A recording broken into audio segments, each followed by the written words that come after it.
So for everybody on Facebook, we are live right now with the family of Trevor Seever. We are doing episode 27 of our Voices of Strength series. And we are going to get started in just a couple minutes. If you guys can help us out and share this video, share it to your timeline, share it with friends, share it in groups you guys are part of that need to see this topic, which at this point, everybody needs to see this and be aware of what is going on. We are talking about victims of police homicides, people that are killed by police in the United States of America. And this week we're highlighting the family, featuring the family of Trevor Seever, highlighting his life. So we'll be on in just a minute with the family, bringing them on camera, and we will be talking about his life.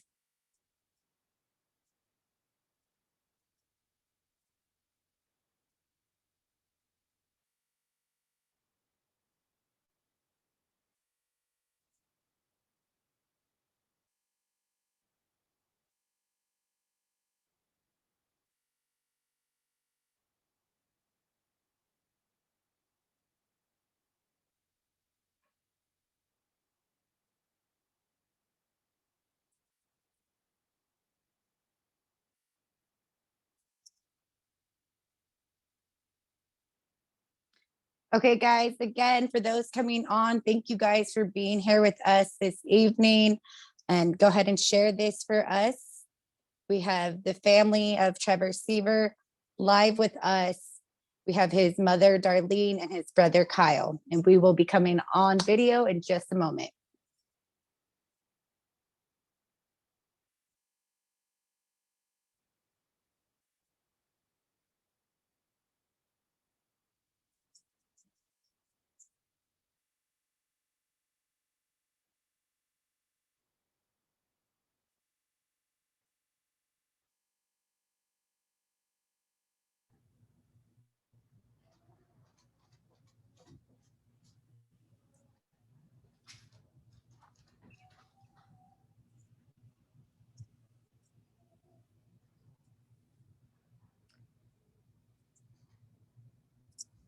So hello, Darlene, and we have Kyle connecting right now, I believe. Hi. Okay, hello. Thank you. Hello. Okay, you guys. So for those watching, we're going to go ahead and get started. We usually have impacted families, we have supporters, and we come across new people who are hearing our stories for the first time.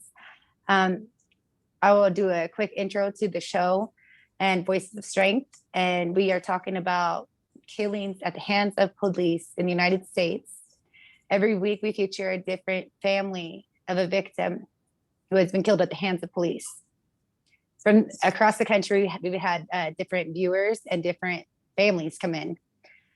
This week, we are talking to the family of Trevor Seever. He was killed by a Modesto police officer who has since been charged.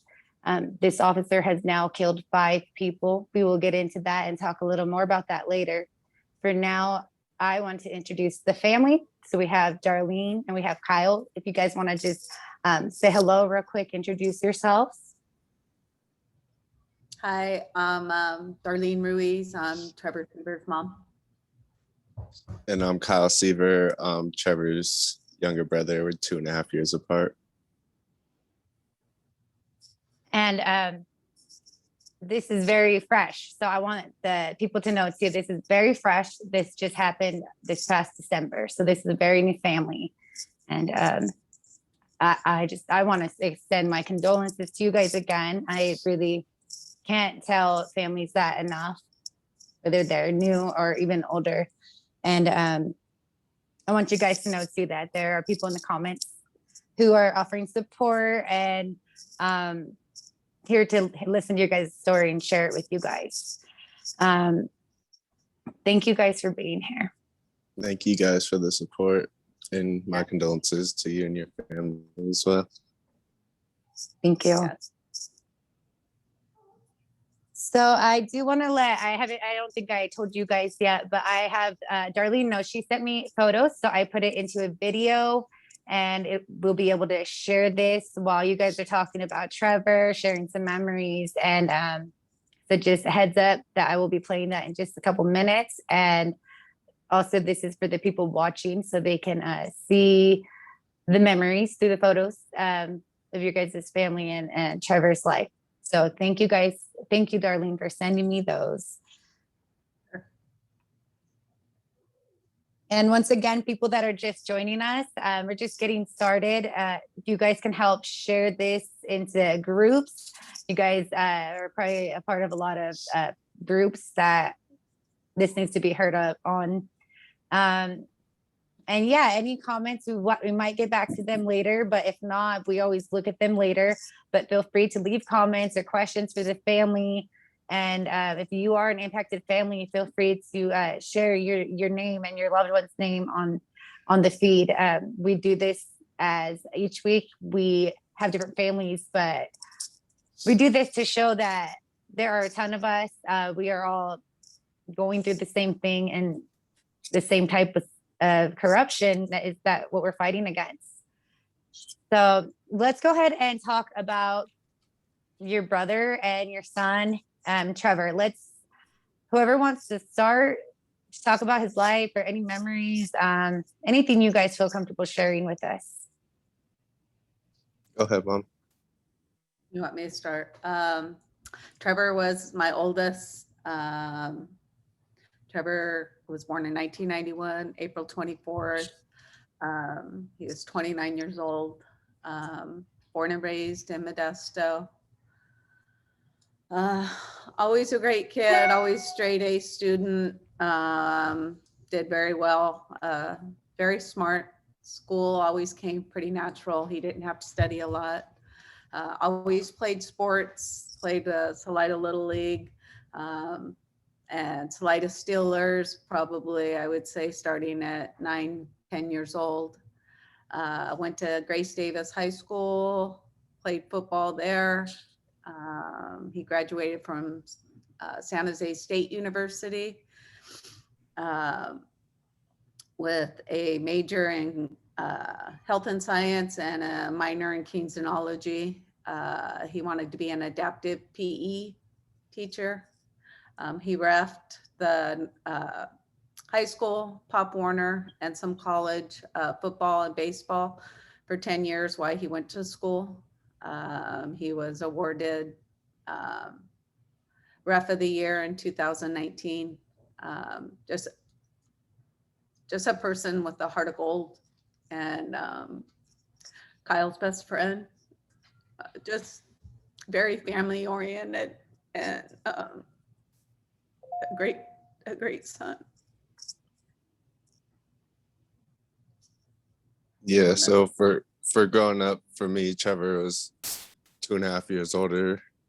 So there's times growing up that we shared a room or this or that, or we were always super close. And he was always super into sports. Trevor wanted to eventually become a high school teacher. He wanted to either do regular PE or adaptive PE. He was also really into refereeing.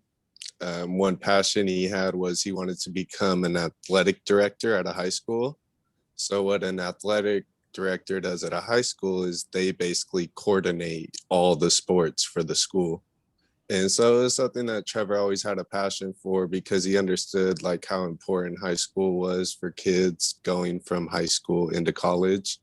And his whole goal of being an athletic director was he wanted to make whatever school he went to kind of like into like a powerhouse sports program, high school, to where, you know, he could help send kids to college or this or that.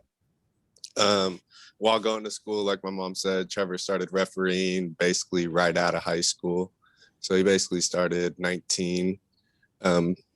He had 10 years in experience, and he had worked his way up to the point where not only was he the young guy out there, because most high school, middle school, young referees or young Pop Warner referees are older men. And so Trevor was kind of the young guy out there. And not only was Trevor the young guy, he was very knowledgeable. And so he was really working his way up. He had a goal of actually becoming a ref in the NFL, which was Uh-huh. always kind of funny to me because it's like, who wants to become a referee in the NFL? And it was just, it was to me something that we used to laugh about and make fun of him about. And he was literally getting so close to becoming that. Like my mom said, he had just started to get offered to do some college games. He was actually working on a crew with a guy named Pat Morelli. And Pat Morelli's brother is Pete Morelli, who's the principal at St. Mary's High School in Stockton. And not only is he the principal at St. Mary's in Stockton, he's an NFL ref. So every weekend he's flying around all over the country refereeing different. So that was somebody that not only Trevor could look up to because he was kind of doing the same thing. He was not an athletic director and a teacher. He was actually a principal, but he was actually doing what Trevor was looking up to. Trevor knew his brother. And it was just crazy that Trevor was really at the peak of his life when he got taken from us. He did the 9-year plan for college. It took him 4 or 5 years at community college and a couple more years at university for him to actually finish his degree. And he just finished his degree. He was just working his way up to getting experience in refereeing. And it's super heartbreaking to us that we saw him work so hard his whole life. He always sacrificed for me being his younger brother. He'd always make sure I was taken care of, always make sure I had what I needed while taking care of himself, going to school and everything. And it's just been super hard on our family and heartbreaking that he got taken from us right when he was getting to the point where he was really getting to start to enjoy the things that he had worked for in life. But Trevor was the type of person, we were 2.5 years apart. I was a freshman at Davis High School when he was a senior.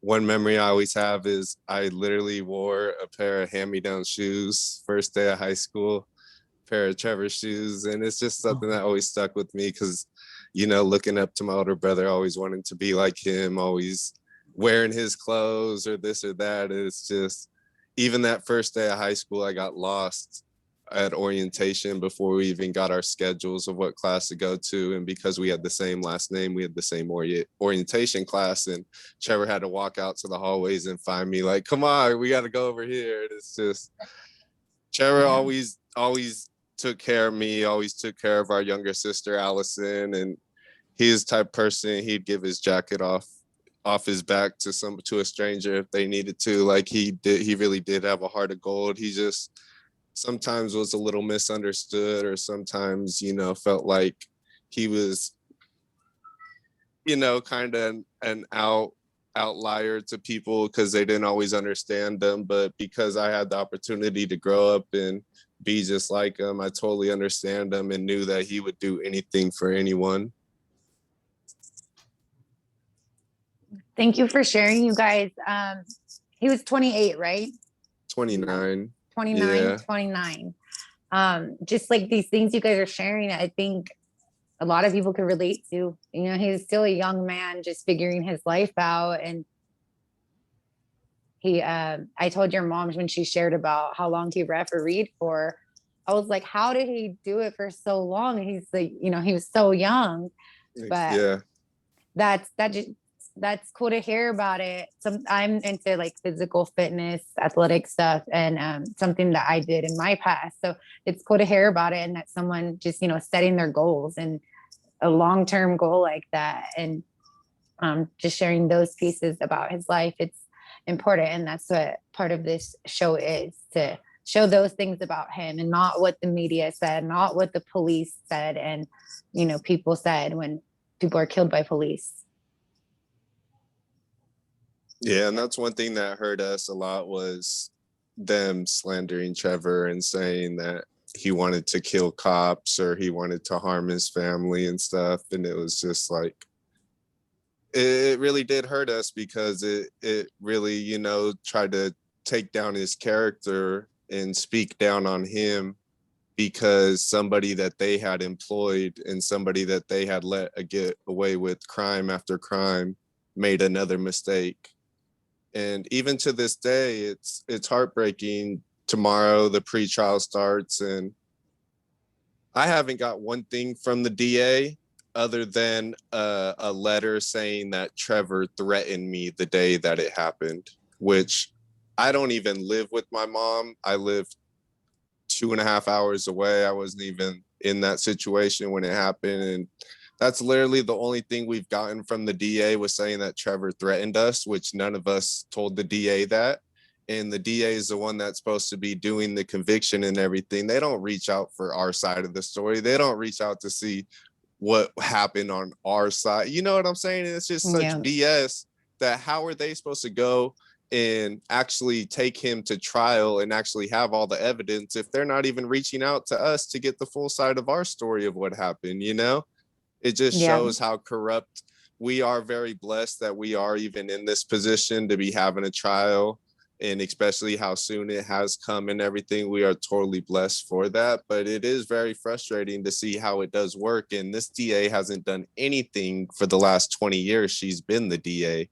So we could already see from when the video released of the intern chief of police announcing that Lamitia had got fired, he had no emotion. He almost seemed like he was mad announcing that he had to fire an officer, you know, and it's just total BS. Like, they don't give any care towards us on what they really did to us and what they really took away from us. And it's just sad because you could already see that they're already not trying to get our side of the story because they want to just try to work with Lamitia and kind of give him a slap on the hand instead of the real punishment that he deserves. Yeah, I think when, well, I know that when this kind of stuff, when someone's killed by police, the family, we're awakened to a whole different life. And then like you're sharing right now, you find out very fast that they're not on your side. They don't care about your side. They don't care about your feelings. They don't care that, you know, and they just continue to disrespect. I want to go back to Lamitia, Joseph Lamitia. Yeah. So I want to share with the people watching and just share that again. This man has already killed multiple times, and Trevor was his 5th victim that is known of. And there was another man who was also shot by him, an unarmed man. This officer has a horrible track record. How he even continued to be there. This man should not be dead. This woman's son should not be dead. After that, especially just after that, how does it keep going? So this is one, some people like myself, there are other mothers, other families that have been talking about these kind of officers that have killed multiple times and just knowing they're going to do it again. So I wanted to share with the people watching as well. That's why this case is a little different, because he has now been charged, but not appropriately for Trevor's. So if you guys want to share a little bit about that, and then we can kind of get into that day and how things happen. Yeah, I'll share a little background on Lamitia. So Joseph Lamitia joined the force, I believe, 08 or 09. They said that he was a 12-year veteran in 2020, so I'm assuming 08. His first victim was Francisco Moran. That was September 5th, 2010. Francisco was having a mental health breakdown. His family called. Joseph Lamitia arrived on the scene. Francisco Moran had a metal spatula. And so Lamitia killed him. The DA let Lamitia go, claiming that he was in fear that the metal spatula was the knife. 6 years later, Omar Villagomez, June 7th, 2016. Omar was doing a drug deal, and Lamitia was one of the officers that was going in to bust him. Omar drove his car into a vehicle, an unmarked police vehicle. When he ran his car into the unmarked police vehicle trying to get away, Joseph Lamitia got out, opened fire into the vehicle, claiming that when the vehicles crashed, he thought it was a gunshot. So that's how he got away with killing Omar. So both Omar and Francisco were unarmed. 3 months after Omar, October 8th, 2016, Kim Jackson was having a mental health breakdown when 3 officers, Joseph, Lamitia, Alex Bettis was also there for the killing of Omar Villagomez. And another officer, Michael Callahan, approached Kim Jackson in the middle of the street. Kim Jackson had 2 knives above her head. There's also a body cam on Kim Jackson that you could look up. Kim Jackson had 2 knives above her head, approaching the 3 officers. Instead of tasing her, instead of shooting a non-lethal beanbag round, Joseph Lamitia took it upon himself to shoot 3 shots into Kim Jackson's chest. After that, Officer Alex Bettis then shot a breaching round into Kim Jackson, thinking that it was a non-lethal beanbag round. The reason this is important is because a breaching round is used to blow doors off of deadbolt locks.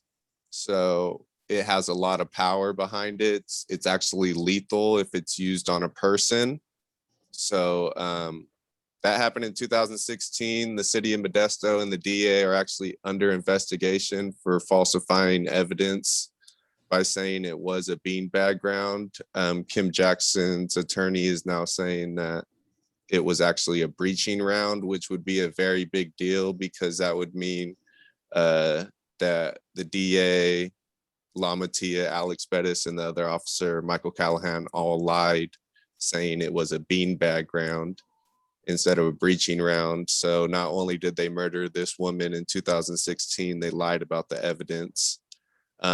Then, very unfortunately, 16 days after this, Kim Jackson, Lamitia, and again, Alex Bettis, come across Garrett Schmidt, who was a homeless man, naked, breaking into houses on drugs. 6 Modesto police officers beat Garrett to death. Like I said, 17 days after Kim Jackson. So how these officers not only were able to kill Kim Jackson, falsify evidence, but be back in the streets 3 weeks later to kill another unarmed man. It's mind-blowing. It's literally mind-blowing because, like I said, Garrett was also in 2016. So Joseph Lamitia, along with Alex Bettis, killed 3 people in 2016, 2 of them within 3 weeks. Alex Bettis is now an investigator for the district attorney. Wow. So add that up, how a police officer that's been involved in 3 murders is now an investigator for the DA, who supposedly investigates the people who he's murdered along with. It's crazy. Then David Cummings Jr. was 2 months actually before Trevor, October 28th, 2020 in Stockton. David Cummings Jr. supposedly killed 2 people the day before. They then seen him in a car. They tried to approach him. David took off running. When he took off running, Joseph Lamitia hopped out with the AR-15, shot him 5 or 6 times, and David Cummings Jr. survived. That one is also on body cam, and you could also look that one up. Wow. So yeah, Lamitia has a horrible rap sheet, along with Alex Bettis, who's now employed with the DA, who's supposedly charging Lamitia, which is very frustrating for somebody like me. It's like, how is somebody that's murdered along with Lamitia now investigating him? Yeah. And they've already shown that 5 years ago when they murdered a woman that they lied about the weapons that were used. A lethal round and a non-lethal round are a big difference. And for them to lie to the people and think that that evidence is just going to go away it's a disrespect to the whole community, and especially to Kim Jackson's family, because Kim Jackson and all these other people that Lamitia should all be here today. Yeah. Yeah. Wow.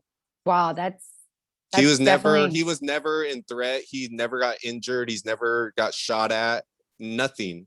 And he's killing people left and right, you know? He's a murderer. Yeah. Yeah, He's a complete psycho. complete psycho. And then Because it's like, the first thing he said to Kim Jackson as well, it's on body cam, is, Kim, I'm gonna shoot you.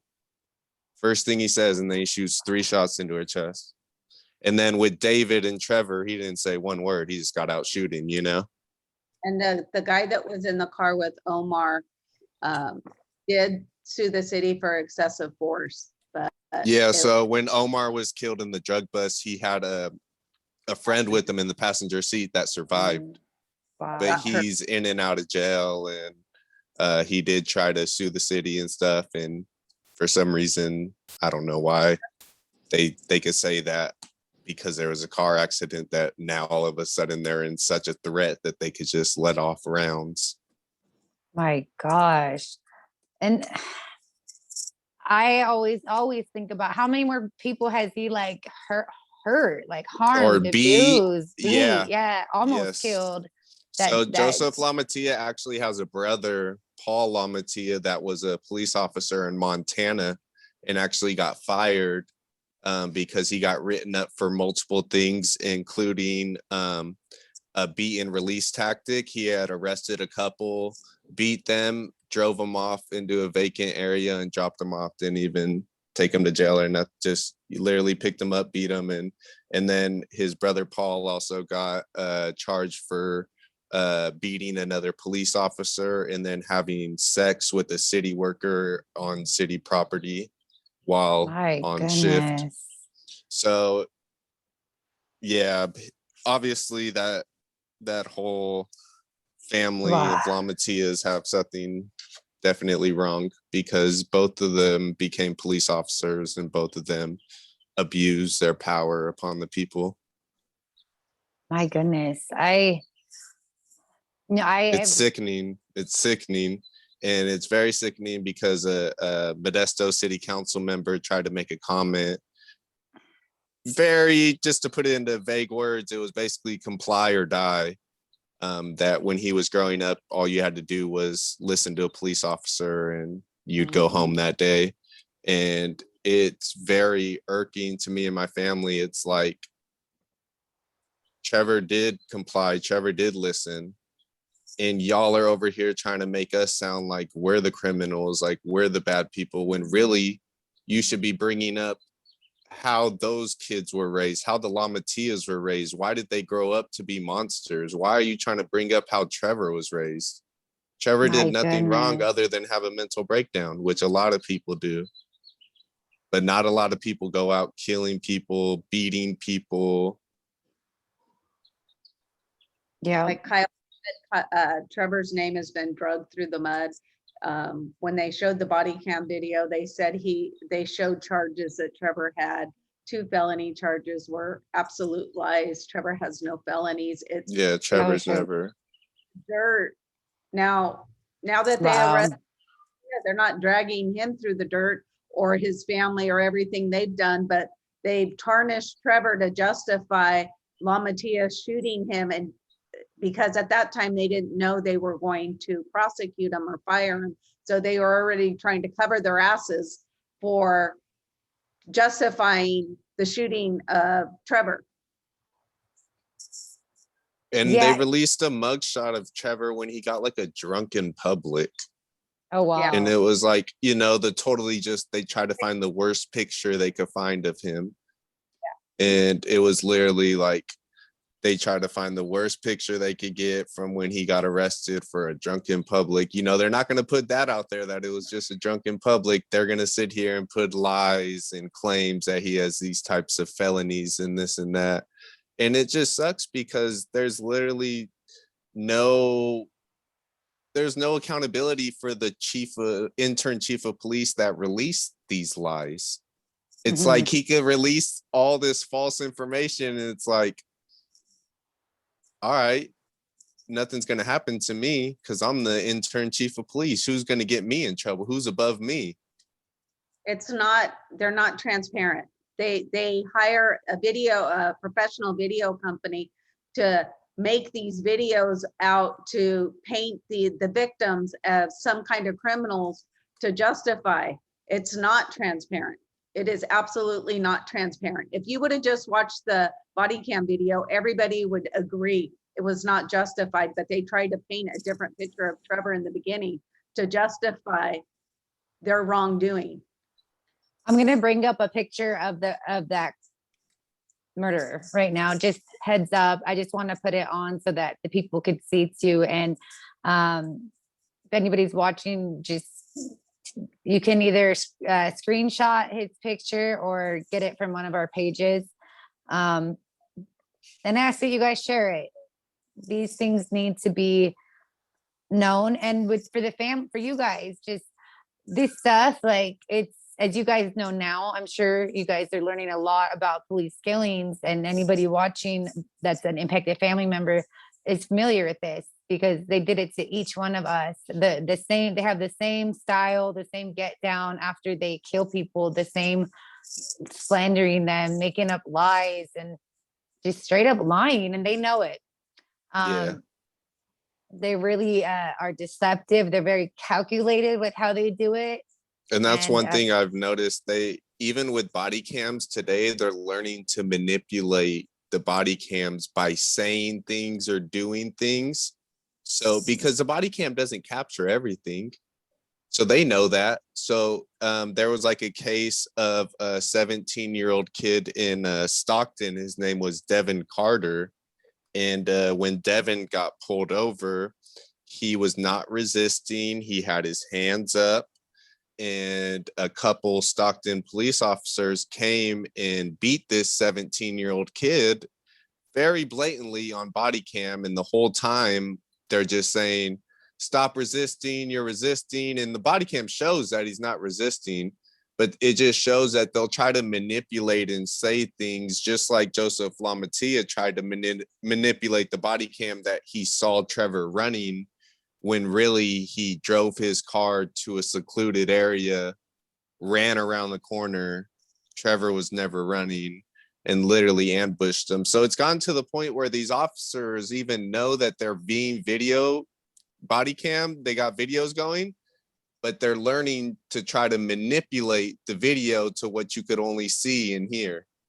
It's very sad that they take these tactics to extreme levels to try to get away with their actions, because they've been doing these actions for so many years without punishment, without repercussion. So they've learned to do these little tactical manipulation things to keep their pro-blue people supporting them, you know?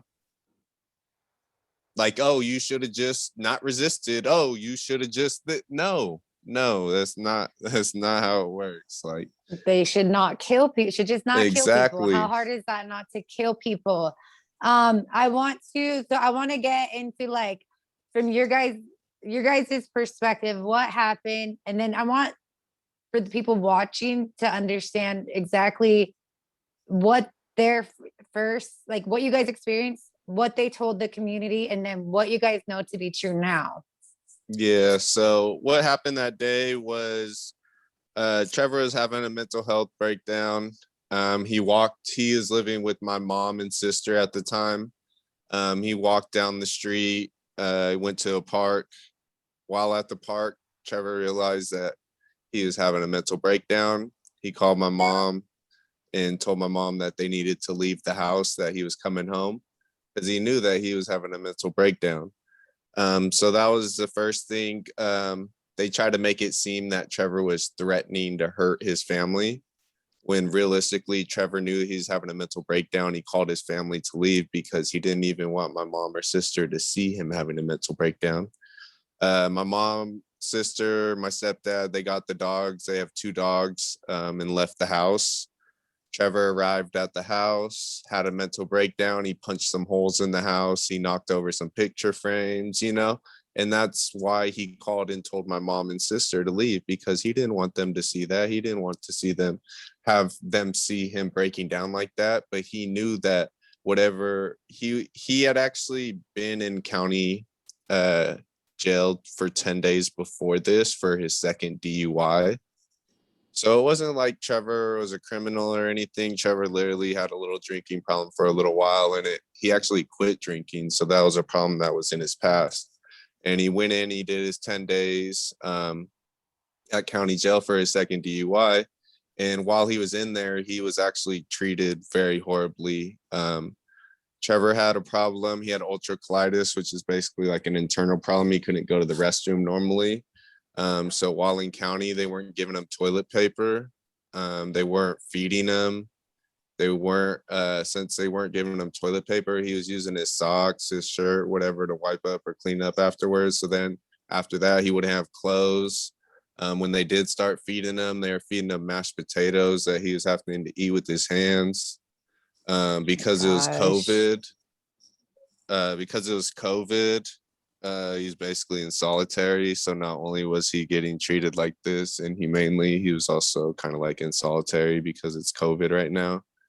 And then when he had his mental breakdown, it was actually a day and a half after he had just got out of county. He was in over Christmas. He had to miss Christmas because of because of a DUI. And he then got treated very inhumanely because he went in like a man should, admitted that he was wrong for driving and drinking, tried to go in and do his time and come back out to his family, and came out because he was treated inhumanely. He had his mental breakdown. Just to kind of piggyback on the story, like I said, he damaged the house. After he damaged the house, he then called my mom again and said, "You need to call 911." So that's when my mom had Allison call 911 because Trevor had asked. He is having a mental breakdown. He knew he needed some help, and so that's when the call was made. So then when the call was made, Trevor left the house and walked to the Church of the Brethren where it occurred, which is probably a block and a half away, a 2-3 minute walk. My mom was actually at a church right around the corner. When they made the call, she was with Allison. So Allison was talking to dispatch. Dispatch then, they released the first 911 call, but then what they didn't release was after that, they hung up, and then they had somebody call Allie back. And while they're on the phone the second time, which they don't release this audio, they're telling my mom and sister to stay where they're at, that they have an officer coming to them to find out what's going on before they go interact with Trevor. They're trying to make it seem like, hey, we're here to help you.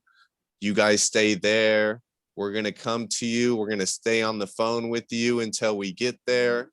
So they're waiting, and they actually see Lamitia drive by, and he drives right past them.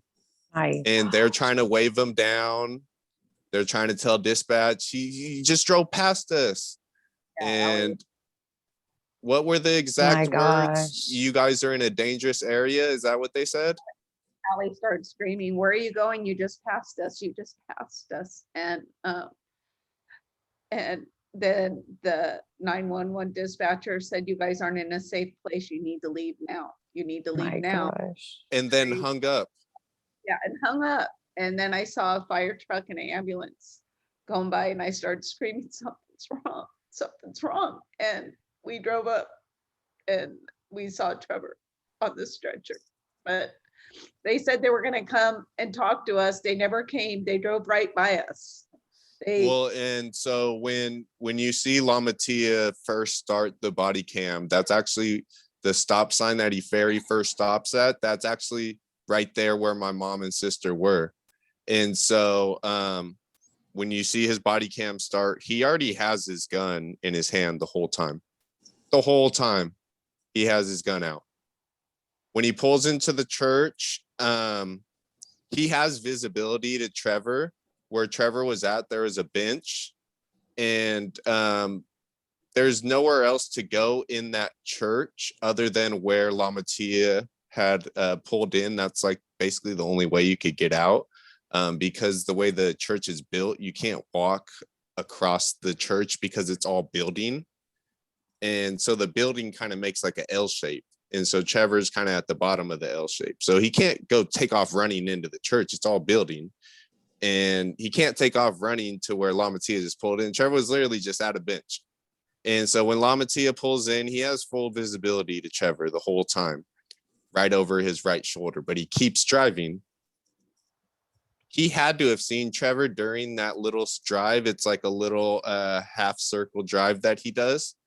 He had to have seen Trevor at that time, because once he goes and parks his vehicle, there's no visibility to Trevor. And he obviously ran out and knew exactly where he was going. But anyways, my point is, when he saw Trevor, obviously at some point, he didn't stop his vehicle. He didn't turn his sirens on. He didn't get on the radio and say that he just seen him. He took it upon himself to ignore all that and continue to drive. And like I said, manipulate the body camera that I just saw somebody running. Let me throw my car into park and get out running to chase him. That's not what happened at all. At all. He seen him and decided within the next 10, 15 seconds that he's driving, I'm going to pull up here around the corner. And it's very sad because, like I said, he pulls his car into a place where there's no visibility and gets out in a full sprint. He actually starts saying codes while he's running. He says zebra 532, which zebra 5 means that they're staking somebody out, which he was never staking somebody out. And 3 and 2 mean urgent emergency. So while he was getting out running, before he even started shooting, he was already calling out that there was an urgent emergency on his radio. My God. So it was premeditated in his head what he was going to do. And then when he got around the corner, he just started letting loose. You know, one thing that really disturbed me was people talking about, oh, I could understand why he shot the first time. No, there's no reason he should have ever pulled the trigger to begin with. No. He ran around the corner and literally said, get down, again, manipulating the body cam that he was having an issue when really the person's 150 feet away. And you're just saying that so that you could act like you had a reason to start shooting. And then after he shoots the first 4 shots, we do believe one of the first 4 hit Trevor in the chest. That's when Trevor then gets on his knees. Trevor saying he doesn't have a weapon, that he needs help, that he can't breathe. Has his hands in the air, and he was shot in the chest. So when he has his hands in the air, one of his arms starts coming down. But it's because he's already been shot in the chest. Nobody's body could just keep your hands up in the air. You know, he's already been shot. And then Lamitia gets even closer and shoots even again and again and again, you know. And then afterwards, they don't even give him medical help right away. There is a bunch of officers on scene, and they wanted to wait till there was a tactical shield to make sure that they're safe going up to him. And then they put him in handcuffs like they do everybody else, which is so freaking inhumane that you shoot somebody and then freaking put them in handcuffs before you give them freaking medical help. They're so freaking sick in the head. It's crazy. And it's actually, I've read all of Modesto Police's like protocols, policies, procedures, and when an officer shoots somebody, they are not supposed to do anything else after that point. When an officer shoots somebody, at least according to Modesto Police protocol, they are supposed to, once they shoot somebody, they have the other officers on the scene give medical help, and they are supposedly immediately to get interviewed by a supervisor on what happened.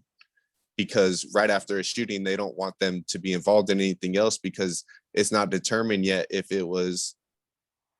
they're justified for shooting or not. So to their protocol, they're not supposed to do anything else until, they're supposed to have everybody else handle it, because they don't want the shooter to be the one giving medical help, which is exactly what happened. Joseph Lamitia, there was 5 officers all standing around Trevor, and Joseph Lamitia then goes, "Oh, let's get a med kit." Slowly walks over to a vehicle. "Hey, it's locked. I can't get in." "Oh, then go to my vehicle." Let me mosey on over to the other vehicle.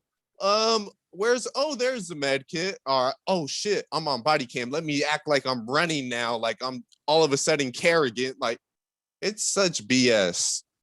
It's such BS. And he wasn't even supposed to give the medical help. So all those officers that were there on the scene didn't follow protocol. And like I said, none of the other ones are going to face punishment for not following protocol. Of course, they're just going to throw Lamitia under the bus. Like, all right, he's the bad guy.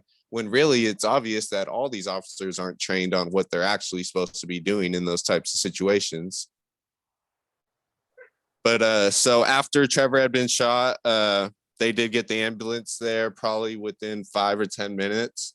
Like my mom said, she was right down the street. So she was able to see Trevor going from the gurney into the ambulance. And she seen Trevor and he was okay and he was moving and stuff. So like my mom had thought that he had just been shot like one time and that he was okay. Like he was moving. She's seen him. He was stable. Like they said he was stable. She's seen him move his head. Like we didn't think it was anything close to him being like might pass away. We thought he was literally like just injured. And the police officer then told my mom that he had been shot, that he's okay, that you don't have to go with the ambulance, you don't have to follow the ambulance, that it's COVID right now, he's going to be okay, they're going to go get him in surgery, and when he gets out of surgery, we'll call and let you know what happens. And until then, we're going to take you to your house because he punched some holes in the house. We want to see that crime scene, and we want to investigate you guys. Wow. And so my mom has a Ring doorbell system. And so on our Ring doorbell system, 2 armed police officers came to our house before my mom got home, went into our house without a warrant, without anybody home, went and searched our house, left. And then they brought my mom, my sister, and my stepdad back to the house, interrogated them, asking them all types of incriminating questions towards Trevor.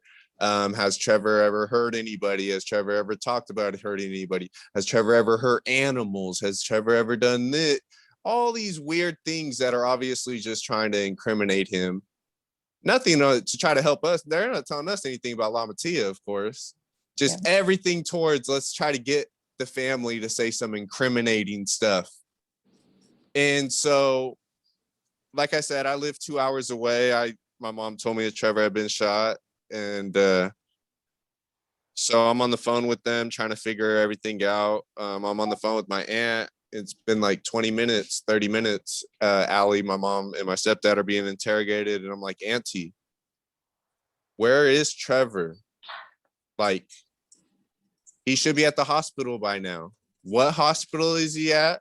What exactly is going on? I need all the details. Like, I'm tripping out. Like, I need everything. And so my aunt's like, I don't know. We'll find out. The cops are talking to your mom. And I'm just like, all right, well, we need to figure this stuff out because I don't trust them. Like, I even said it to my aunt. I was like, Trevor could be passing away, like for all we know, and they might not be helping them. And so my aunt calls all the hospitals and nobody says they know where Trevor's at. So I'm really tripping out because it's been 30 minutes and we don't even know what hospitals he at. He should be in surgery, or you know what I'm saying? And so my mom finally, after 45 minutes of being interrogated, asked the detective, how's my son doing? It's not like the detective got a call on his cell phone, got a call from the hospital. Hey, he just passed away. You need to let the family know. No, they knew Trevor passed away within 10 minutes. They didn't want to tell us because they wanted to ask these incriminating questions and see if we'll say anything. So my mom asked the detective, how's my son doing? And the detective looks at my mom as if my mom was supposed to already know, says, your son passed away. Wow. And that's how my mom found out. That's how all of us found out. They didn't tell us. They didn't want to let us know. We're being interrogated and we have to ask how he's doing. You know, no remorse. They don't give two shits of doing anything the right way, having any compassion towards a grieving mom. It's literally like, oh, you didn't know your son passed away. Like, what the fuck? No, that's not okay. That's not how you talk to somebody after you just took their son from them. You know, like it's so heartbreaking to see how they and even after then, it was like they're acting like we want to talk to them. It's like, we don't want you in our house. Get away from us. Don't speak to us. You know, Yeah. They have They no think they're- respect. no respect. I asked them at that time I asked, can I find out how my son's doing? And the officer said, your son already passed. And I started screaming and fell to the ground. And I said, can I go see him? And he said, your son's already at the morgue. You can't see him. He's already still. My gosh. To see Trevor for 6 days. We never got a call from the hospital. They told me when I saw him on the stretcher that he was in stable condition. He would be fine to go home because I couldn't go to the hospital because of COVID. They also didn't tell us that he was shot 3 times. We went to the church and there's 4 bullet holes on the wall of the church because he had shot 7 times total. So when we seen all the bullet holes, we were like, what's going on? Why is there so many bullet holes? Like, what happened? And we didn't find out until later that day, actually. I had arrived in town. 2 detectives had came over to our house to talk to us probably 6 or 7 hours after everything. And we asked them, you know, how many times was Trevor shot? We see 4 bullet holes in the wall. And that's when they told us that Trevor had been shot 3 times. And we were just like, why were there 7 rounds fired? What was going on? You know, like, we are so mind blown, like, to what occurred to make that happen. And then when me and my mom went in to see the body cam before they released it to the public, once I seen Lamitia get out of his car and start running, and before he even fired any of his shots, once I seen him aim, I just like totally broke down. I just went straight to the ground and was punching the ground and just like called the police and intern chief of police, any name and every name that you could think of. And because I just knew, like, he just ambushed them for no freaking reason. And it was so blatant right from once you see it. It's crazy. And it's like, he did get fired, but it took them 3 months for them to fire him. He made over $10,000 on paid leave after this murder. Better yet, how many times did he do that before? You know what I'm saying? Altogether. Yeah. How all together for all his, okay, Darlene, you had mentioned 5 days. Is that what you said? Or 6 days? That you guys before didn't even, okay. Yeah. We couldn't see him until he was brought to a funeral. Okay. And then gosh, it's so much, you guys, so much. And then I do want to say too, the fact that he's killed so many times and the other factors are probably the only reason that he even got some kind of charge. If Trevor would have been, you know, just like the first one, they didn't get any. Yeah, it's very unfortunate that it takes that much, you know? It shouldn't. It really shouldn't, especially when it's that blatant. And like I said, every other person he's killed other than Kim Jackson, who had 2 knives above her head, she was a 50-year-old woman. everybody was unarmed. So it's like, why did it get to the point of fatality if these people are unarmed? Even if they are resisting, even if they are giving you a hard time, you don't freaking murder them. You're not an executor. Like, you're not judge, jury, and executor. We have laws in a judicial system for a reason. You know, we have court systems for a reason. Yeah, and sadly, when you are introduced to this family, when your loved one is killed by police, we see that that system doesn't work for us. It works for them only. It only works for them. They're all tied in together. They're all friends. Like I said, the guy goes from being a killer cop to being a now investigator for the district attorney. Like, those are the people in power. Those are the people that we trust to go out and make the right decisions for us. Like, and it's sad because we know of a Modesto police officer that I graduated high school with. And when he tried to become a Modesto police officer, he failed his psych exam 14 times before he passed it. Whoa. How do you even get so many tries? Exactly. So it just showed us that these police departments will take anybody. They don't care if they're mentally fit or not. They don't care if these are good people or if these people care. You know what I'm saying? They're trying to take anybody with the pulse right now. Lamitia stopped a long time ago, and it's on the Modesto Police Department and the city of Modesto have blood on their hands because they didn't take care of Lamitia. All the signs were there and they chose not to do anything until we lost Trevor. They knew he was already a bad guy. They knew, they saw his record, they saw everything he did, and they chose to do nothing until he took my son's life. Goodness. These cases, they're all, every family I've had on, everything they share about their loved ones killing, so much corruption, so much wrong that this, to me, I'm just going to share my opinion on some of these killings, on most of them.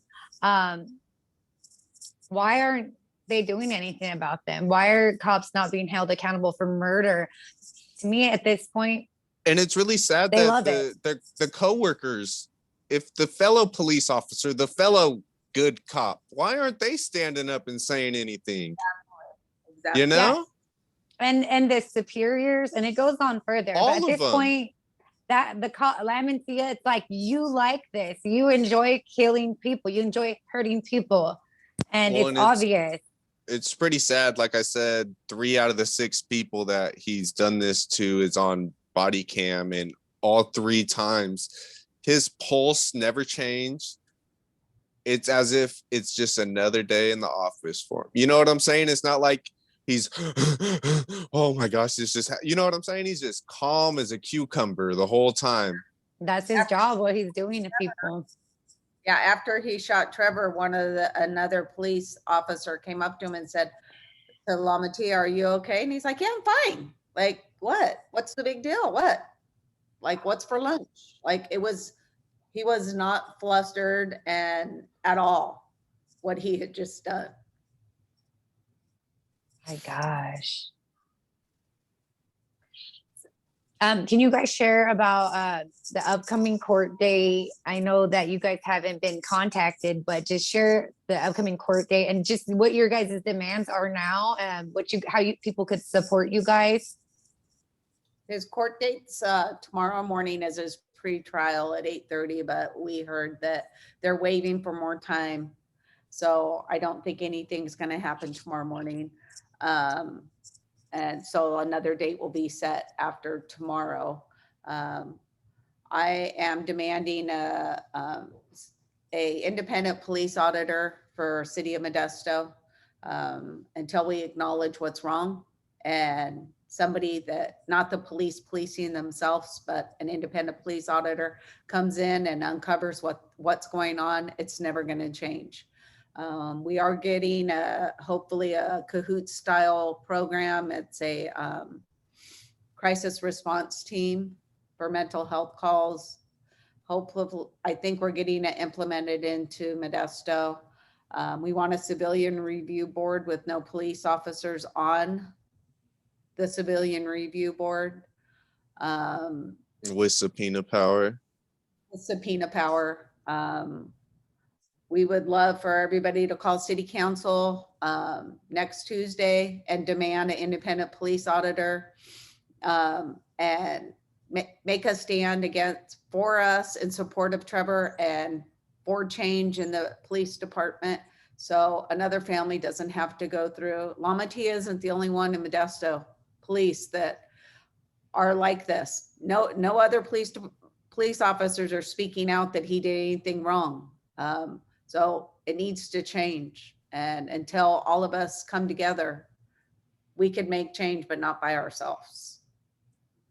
Yeah, some of the demands that I have, not the Modesto police, but the Stanislaus County sheriffs actually just killed a 16-year-old boy in Modesto last month, unarmed.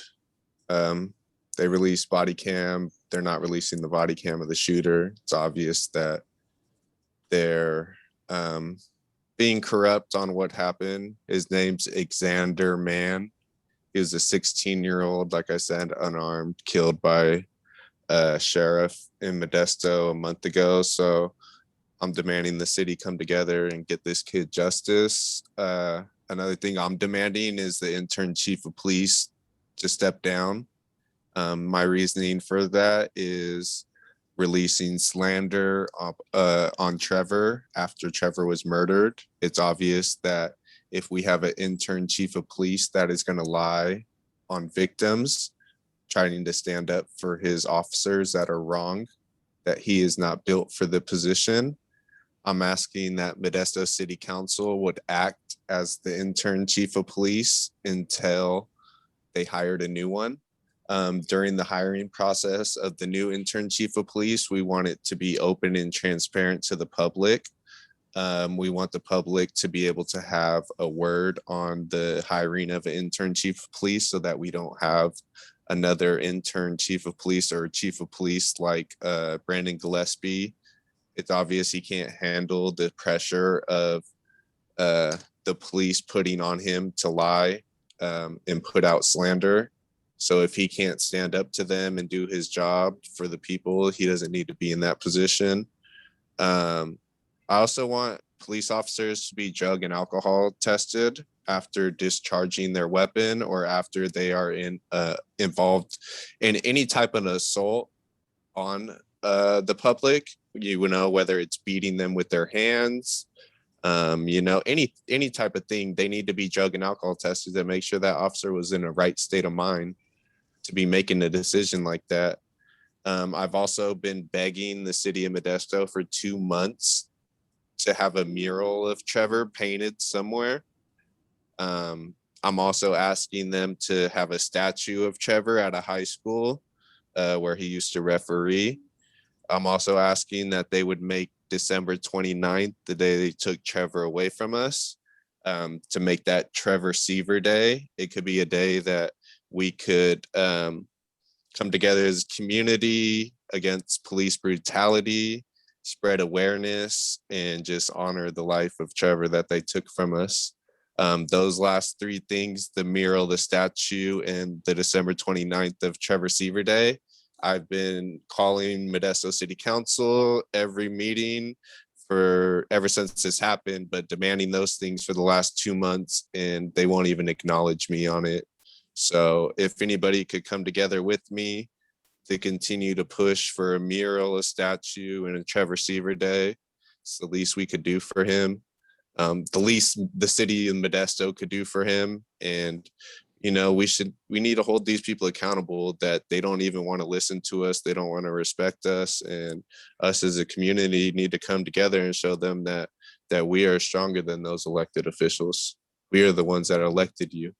You work for us, and we can't let them forget that. Thank you guys for sharing those. And I just want to remind you guys too that there are lots of comments in here. I haven't even been able to keep up with them as I'm listening to you guys, but I encourage you guys to check it out later and see what these people are saying to you guys and about lots of support. So, gosh, this is the first time for one of the episodes that we've highlighted a killer who has killed this much. And also someone, the second time someone's been charged that I've talked to family live. So it's a little different. Definitely with future things coming up. I wanted to tell you also about the court date. Just that'll probably just take forever. They love to push things like that back. So since you guys have a criminal court, I'm not sure if there's a civil, but whether you have one or both, it could take years. My brother's case, our civil trial is probably going to be in the beginning of next year, and that will be 5 years since he was killed. And so I'm sharing this too because I know they're going to drag along his criminal court. They're going to try to do whatever they can and protect the murderer, but just keep us updated and impacted families. We can share things through Voices of Strength, and as we grow and more people see what we're doing and listen to our stories and see that there is some things that are fundamentally wrong going on with the police in the United States. But definitely reach out to me anytime you guys want stuff shared. If there's any questions along the way too, there's a lot of families in the comments that are reaching out and offering support as well. Is there anything else that you guys want to share or comment on before we wrap up today? I wanted to thank you, Marissa, for giving us this platform to bring Trevor's story to light. I think there should be national news. I don't understand why so many people don't even know who Trevor Seever is. Why our nation isn't in arms about this officer and what he's done. So if everybody could call city council and participate and help us get some change done, we would greatly, greatly appreciate it. And I could also, what I will do is add that info to the video. And then once on that day, again, I can just put a reminder out there so that people can be reminded on it. And, I'm sorry that for all the families that have those similar feelings, our loved ones, we know our loved ones were murdered. A lot of ours are, not all of that, but there are a lot that are on video, on audio, your loved one, my loved one, many people. And it's crazy that they could be on video and they could just still get away with it. I meet new families all the time. So every time there's a new one, I seen your guys come out before, I met you guys personally. I know this is a bullshit story. I noticed all those little checkpoints to the language that they're using to justify themselves to make us think, hey, Trevor Seever was a horrible person. But people are waking up and people are seeing, and it's really hard right now still to get our loved ones heard. But I think things are sort of changing, as in that people are becoming more aware. And unfortunately, it's also changing that people are becoming impacted too. More families are impacted. News is a part of this. The news, they're a part of it. They don't help share stories. They don't help share the truth. They follow what the police say and the narrative. So with Voices of Strength growing, I want people to know this show as, hey, this is the truth of police killings. These people are on here sharing their truth. And we have a lot of families that have just been here for many years. So I consider us the people that are impacted and living through this and sharing stuff. We're the experts on this shit. Like, we are living through it. And with that being said, I want to invite those watching and share that our next show is going to be on Saturday at 11. We're talking about Cesar Cruz, and he was killed in 2009. So we're going to have his mom, Teresa Smith, and she's one of the mothers that I look back at and I'm like, wow, you've really been here forever, for a long time. And it's a lot to live through and to keep. It's a long road. So just It want to is. And so Yeah. I really do thank you because, I tune in every week to listen to your stories or listen to the people coming on to your show to tell the stories. And every Tuesday, I listen to say their names. And it's crazy how much I've learned by tuning in and listening to you and to listen to say their names. Literally just Tuesday and Wednesday night, 2 nights a week for an hour and a half. And you get so much knowledge on this stuff. It's so amazing. And I thank all the families that I met, all the people that I've met through this fight, because y'all have really given me the strength to do this, to keep going, and to fight for justice for all our loved ones. Where this is all interlinked. And like you were saying, Marissa, we feel like we're slowly making changes to get these changes to a positive place of getting justice. And without us families doing the work, it will never happen. So it's just beautiful when we could all come together and, not only grieve together, but to fight together and to make some real changes for our family members. Yeah. And I feel like I say this every show, but I can't help it that all the families I meet these families, and it's like, hey, I like you. Like you guys are a good family, or you guys are good people. You're a normal family that I love all the families I've met, even like families like Anthony Vargas from LA. I've never met them in person, but I have Valerie's number and I'll reach out to her every now and then. She'll reach out, and it's crazy the amount of good people we've met through this. And it's one of the pros of unfortunately going through this, but we are very blessed for the people that we've met and the support that we've gotten, because we've met some very beautiful people. Very grateful. They've been amazing. They have been our support to get us through the really, really tough days. They really have. I'm very grateful for all of them. Yeah, you guys. And that's what the whole community of like the Killed by Police, there shouldn't be a community of us. I wish I didn't know you guys. I wish our loved ones were not here. We're not here because of them, but it is a beautiful thing where we can come together and actually really support each other. I'm grateful for it too, because there were other people that came and helped me when I first was brought to this life. Okay, well, you guys, thank you for being here this evening. For this recording, it will be available on our Facebook. It'll stay there. And then I also upload it to our YouTube and our website. So you guys, I will send you guys the links just to have it available. Part of doing this show also is that if people meet you guys and you guys want to share, you don't have to keep repeating to everybody. You could share the video instead of always having to. It's there for when you need it, and it'll always be there. For anybody else that's watching, that's an impacted family, if you guys want to join us and share your loved one's story here live with us, contact me and I will get you connected.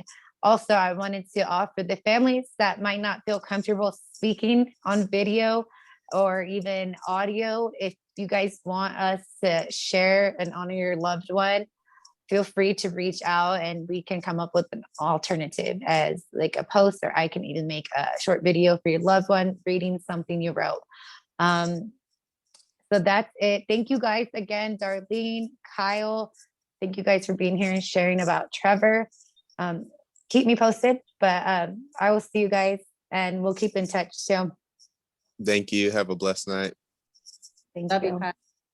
Love you, Mom. All right. Bye, guys. And bye, everybody watching. Thank you guys for tuning in tonight as well. Yes. Thank everybody. Thank you. Right. Bye, guys. Bye.